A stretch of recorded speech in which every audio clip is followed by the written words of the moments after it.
The world's first video recorder intended for amateur use was developed by Sony in 1964.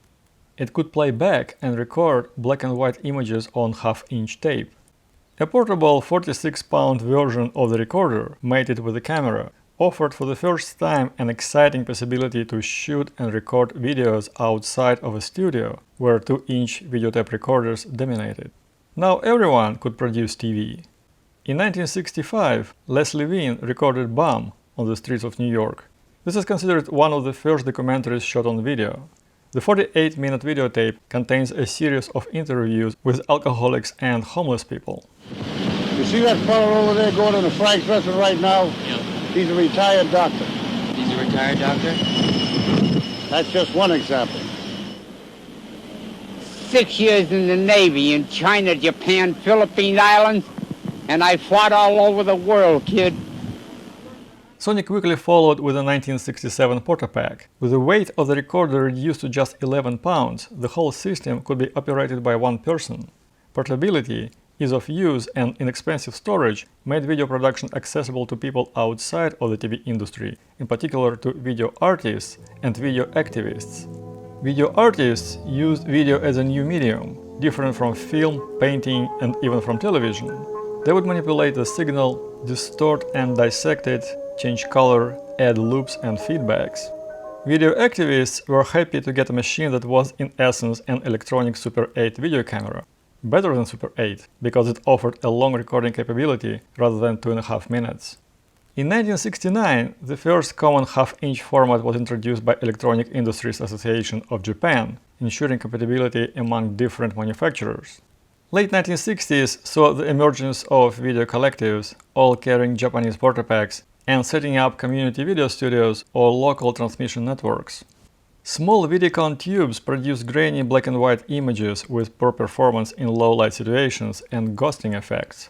Although the images were technically inferior to broadcast-quality recordings, Portapaks enabled recording of events that TV crews didn't record. Day after day, newsrooms decide what news we get. What they emphasize, we see. What they don't cover, we never know. Television news does not sell programming to an audience. Instead, it sells the audience to the advertiser. We want to have control over our own bodies and our own destinies. That includes, of course, abortion on demand. We want to have an equal opportunity for higher education and for jobs, and equal pay for equal work, equal opportunity for advancement. Who do you represent? Top Value Television. Top Value Television. Are you familiar with Top Value Television?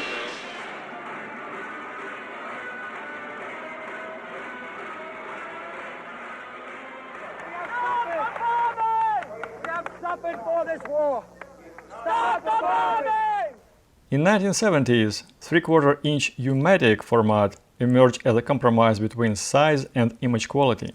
The U-matic VO3800 weighs 31 pounds. So it is truly a portable device, and one can hold this in one hand. Not for too long, but you can hold it with one hand. 1974 film Cuba, The People was the first independently produced color documentary shot on video, according to John Alpert, journalist and documentary filmmaker. He said that PBS and other broadcasters kept independence off the air by requiring color video, which no indies shot at that time, unless it was film. Alpert and his wife Keiko Tsuno knew nothing about film and couldn't afford to learn, but Tsuno's connections in Japan gave them access to the latest video gear. Yo voy a ser veterinario. ¿Y vos? Maestra. ¿Y vos qué vas a hacer? Enfermera. Introduction of Betamax and VHS consumer-grade formats allowed reducing the size of videotape recorder back to Portapak dimensions. Instant replay. Instant replay? Hey, I want to see those pictures. To further bring the size of the recorder down, JVC designed a compact VHS cassette, which could be replayed in a standard VHS VCR through an adapter. Sony instead combined camera and recorder into one unit, creating the first camcorder, Betacam. A downsized and simplified variant became the first consumer camcorder, Betamovie. That's perfect. You know, I wouldn't trade this moment for the world. Introducing the world's first 6.5-pound all-in-one camera video recorder from Sony. With the consumer Betamax format losing to VHS, Sony redesigned Beta as a professional format, while doing what it could to move the general consumer market from half-inch tape to 8mm, a format in which the cassette would be about the size of an audio cassette. By mid-1990s, the creation of electronic media became available to anyone with a camcorder. Now anyone could make a documentary or a social or a political commentary or an investigative report, but this didn't happen. Consumers were conditioned by equipment manufacturers and by the commercial media to use the camcorder strictly within the boundaries of family documentation. With a little imagination, your camcorder can open up a whole world of fantasy. Next Halloween, instead of the same trick-or-treat shots, why not create a fantasy transformation? America's Funniest Home Videos television show is perhaps the most obvious example of how consumers were shepherded in their newfound ability to create electronic images. Debuted in 1989, the show rarely ventured beyond slapstick gags and self-deprecating humor, reinforcing the family mode of camcorder usage. Needless to say, no authentic work or grassroots video ever came close to broadcast on this program. Let me ask you a question. What is your favorite kind of home video that we show? The man that jumped into the pool, and the pool collapsed and all the water ran out.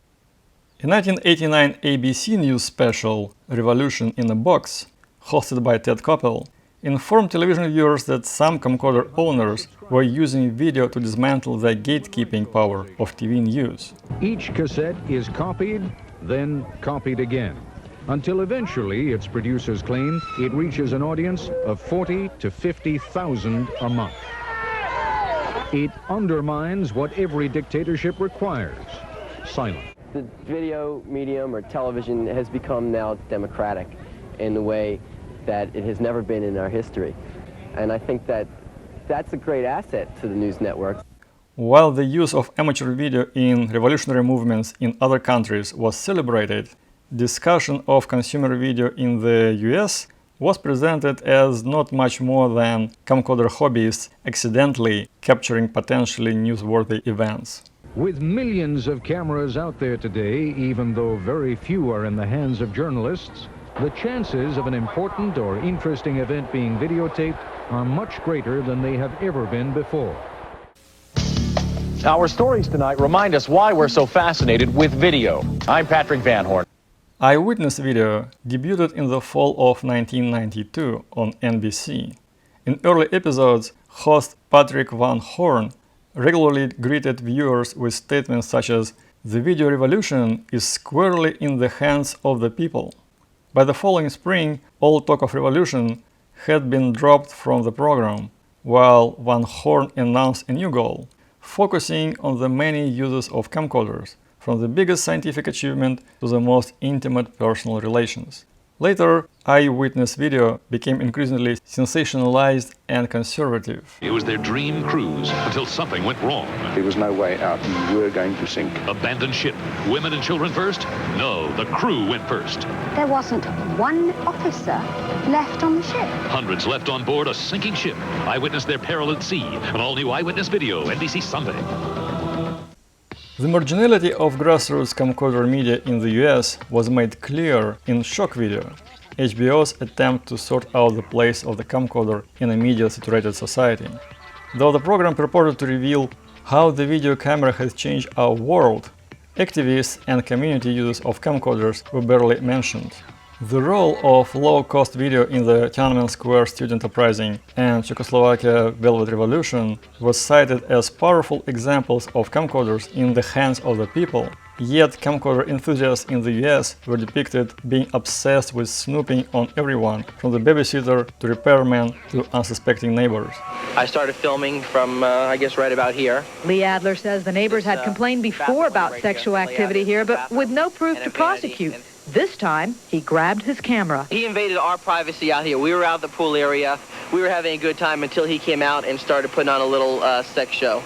Prior to the start of the Gulf War ground campaign in early February 1991, John Alpert and Marianne DeLeo were the only American television crew in Iraq other than CNN. They managed to smuggle the footage, shot with two Hi-8 camcorders, out of Iraq. By that time, Alpert had a 12-year relationship with NBC, but still was considered a freelancer. His news segments, independently produced and edited, usually along with DeLeo, had brought a share of glory to the network, including 6 Emmy Awards. This time, though, the president of NBC would not allow the program to be shown, and declared that Alpert would not have his tapes on NBC again. Alpert approached CBS to air the program.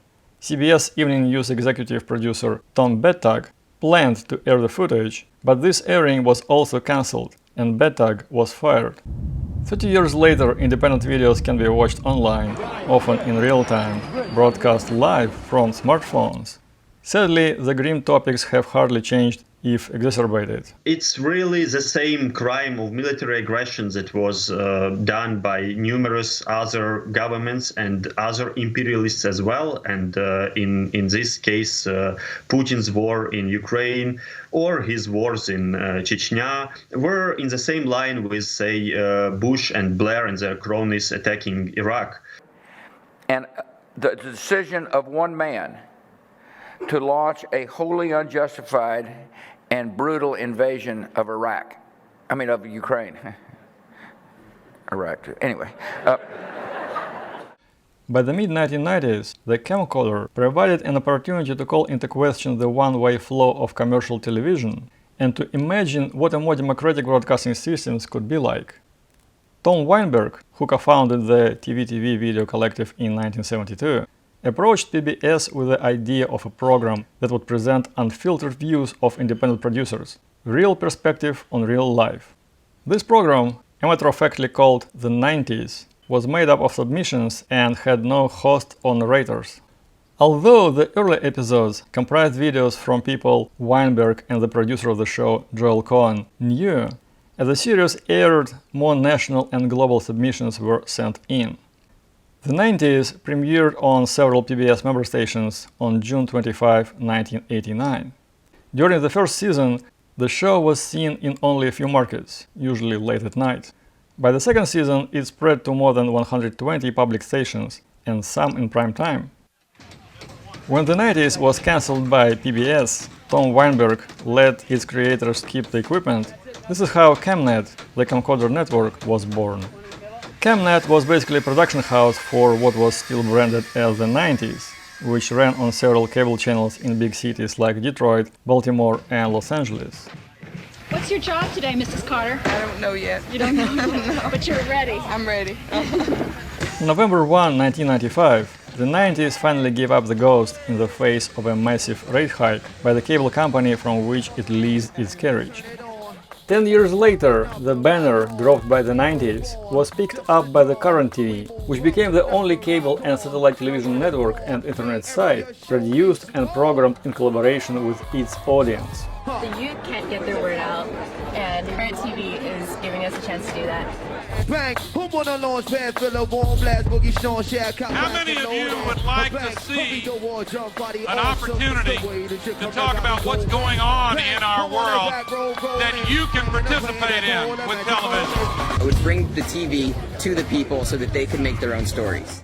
At one point, approximately 1/3 of Current's on-air broadcast consisted of viewer-created content called VC Squared. The content was submitted as short-form non-fiction video pods, which ran between 2 and 12 minutes. Sunday night around 7:30, and we are at the Beijing train station, where a lot of migrant workers come in to the cities to find work. By the end of 2000s, Current started experiencing financial troubles and ultimately was acquired by Al Jazeera in 2013. You sold Current TV, the network that you co-founded, to Al Jazeera for an estimated $500 million. As an independent network, the only independent news and information network, we found it difficult to compete in this age of conglomerates. Following the acquisition, the online content was removed. Presently, video sharing sites and social media platforms allow anyone to produce a documentary or an investigative report But high-quality projects require planning, funding, security, good lawyers, insurance, and a lot of other things that few of amateur vloggers can afford. Well, as we wait for our taxi to come, it just reminds me once again that there is no country in the world that likes to shoot itself in its own foot like Russia. Thank you for watching. Please like and subscribe. Goodbye.